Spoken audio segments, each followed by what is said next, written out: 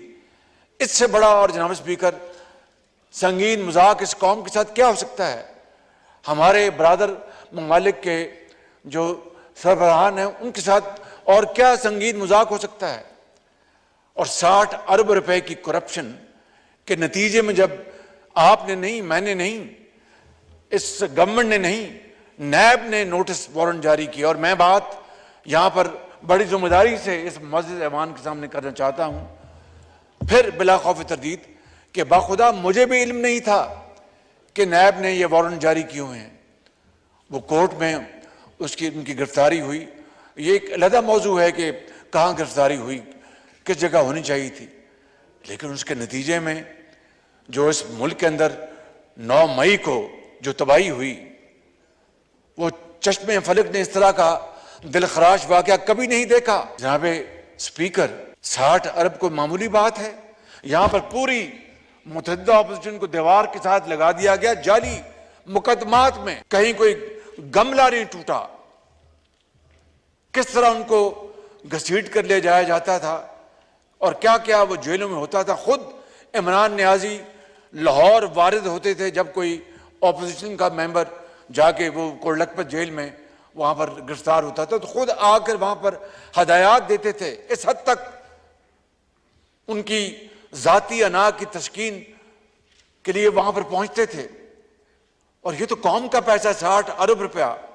جناب اسپیکر، یہ قومی خزانے میں نہیں آیا، یہ پیسہ سپریم کورٹ کے کسی اکاؤنٹ میں گیا ہے، اور یہ بات یہاں پر اس کی باز گشت ہوئی کہ یہ پیسہ سندھ حکومت کا ہے، جس کا بھی ہے یہ قومی خزانے میں آنا چاہیے تھا، اور سریحن کرپشن ہے۔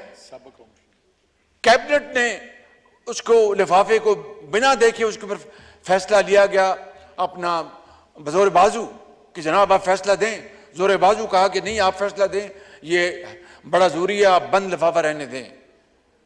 یہ ہیں جناب اسپیکر جو معاملات جو میں آج یہاں پر کہنا چاہتا تھا، اور دیکھیں کس طریقے سے پاکستان کی امریکہ کے ساتھ تعلقات کے پرخاشے اڑا دیے گئے، اور وہ جعلی لیٹر لہرایا گیا ووٹ آف نو کانفیڈنس کے بعد کئی مہینے کہ جناب یہ امریکہ کی سازش تھی، امریکہ نے یہ امپورٹڈ حکومت لے کے آئے، میری حکومت کو ختم کیا گیا، اور وہ جن کا نام ابھی خواجہ صاحب نے لیا اسسٹنٹ سیکرٹری جو تھے ان کے حوالے سے، اور دن رات جناب اسپیکر جھوٹ کے اوپر جھوٹ بولا گیا، اور لوگوں کے ذہنوں میں یہ بات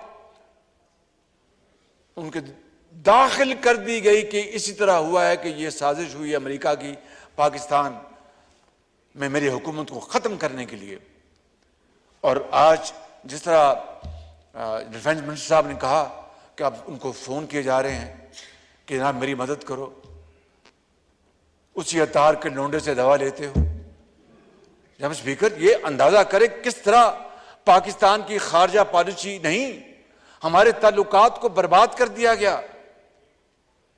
اور یہ میں بات آپ کو پھر یہ کہتا ہوں کہ چین کے ساتھ کس طرح چین آج پاکستان کے ساتھ ایک ہمالیہ کی طرح کھڑا ہے، اور ہندوستان نے جو سازش کی ہے G20 کی میٹنگ وہاں پر بلانے کی، چین نے وہاں پر جانے سے صاف انکار کر دیا۔ یہ وہ چین ہے جس کے بارے میں انہوں نے کہا کہ جناب یہ چین جو ہے یہ تو انہوں نے سی پیک میں کرپشن کی ہے اور اپنا اربوں روپے کھائے گئے، اور یہ شہباز شریف اور نواز شریف کے یہ منصوبے تھے، اس میں کرپشن ہوئی ہے۔ اسپیکر، کوئی درد دل رکھنے والا پاکستانی ذرا سی بھی ہوش کے ساتھ اس طرح کی بات سوچ سکتا ہے؟ چاہے جائے کہ اس بات کو پھیلایا جائے اور چین کے ساتھ تعلقات کو بے پناہ نقصان پہنچایا جائے۔ اس کے باوجود بھی دیکھیں چین کا حوصلہ، میں سلوٹ کرتا ہوں چینیوں کو، چینی لیڈرشپ کو، جنہوں نے آج پھر کشمیر کاز کے حوالے سے پاکستان کے ساتھ والہانہ ساتھ دیا ہے. سعودی عرب کے بارے میں خبریں آئی ہیں, ترکی کے بارے میں خبریں آئی ہیں کہ وہ ہمارا ساتھ دے رہے ہیں. ان کے ساتھ انہوں نے تعلقات کو برباد کر دیا. جناب اسپیکر, اس لیے میں سمجھتا ہوں کہ آج یہ انتہائی ضروری ہے. میری کل پرسوں ہمارے محترم وزیر خارجہ سے میری بات ہوئی, اور انہوں نے میں نے کہا کہ یہ جو پروپیگنڈا کیا جا رہا ہے پاکستان کے خلاف کہ ہیومن رائٹس کے حوالے سے اور دوسرے حوالوں سے, انہوں نے کہا میں اس کا بھرپور نوٹس لے رہا ہوں میں اس کا, اور ہمارے جو مشنز ہیں پاکستان کے یورپ میں خاص طور پر اور شمالی امریکہ میں, ان کو ہم ایکٹیویٹ کر رہے ہیں اور حقائق کے ساتھ ان کو بتائیں گے.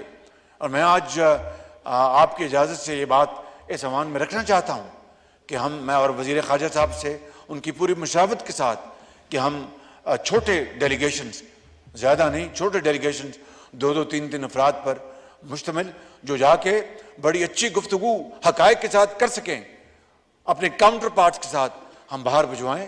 اور یہ اگر خرچہ ہوتا ہے تو کم سے کم ہم پاکستان کا دفاع کر رہے ہوں گے, جو اصلی صورتحال ان کو بتا رہے ہوں گے حقائق کے ساتھ. کل میں نے میٹنگ بلائی اور اس سلسلے میں ہم انشاءاللہ فیصلہ کریں گے. جناب اسپیکر, یہ بہت ظلم اور زیادتی ہوئی ہے پاکستان کے ساتھ.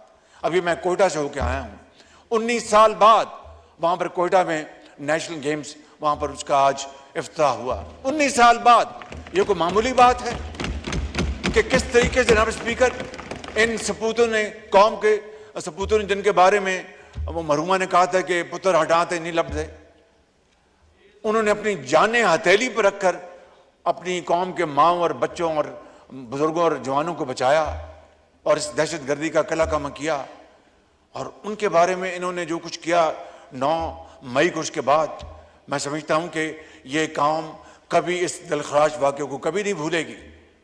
اور میں آپ کو آج پھر بڑی عاجزی سے, ہمارے دل میں کوئی انتقام نہیں, کوئی وینڈیٹا نہیں ہے, بخدا میں آپ کو بالکل دل سے بات کر رہا ہوں, لیکن جنہوں نے اس قوم کے شہیدوں اور غازیوں کی بے حرمتی کی ہے اور ان کے یادگاروں کو پاؤں تلے روندا ہے اور ان کو گالی گلوچ کیا, جا کے اپنا قائد اعظم ہاؤس کو جا کے وہاں پر اس کو راکھ بنایا اور پوری دنیا کو بتایا کہ ہم پاکستانی نہیں, ہم دشمن ہیں. جناب اسپیکر, ان کو قانون اور آئین کے کٹہرے میں کھڑا کرنا ہوگا. اگر ان سے رعایت برتی گئی تو میرے منہ میں خاک, یہ ملک نہیں بچے گا.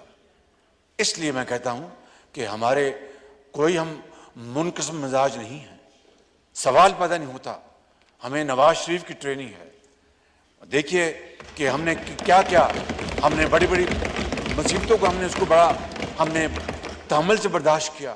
پیپلز پارٹی نے کتنے بڑے دلخراش واقعات کو صبر و تحمل سے برداشت کیا, مگر یہ واقعہ ایسا ہے جو میرے اور آپ کی یہ کنٹرول سے باہر ہے. یہ قوم کی امانت ہے. میں انشاءاللہ یہ قوم کی امانت قوم کو لوٹاؤں گا انشاءاللہ.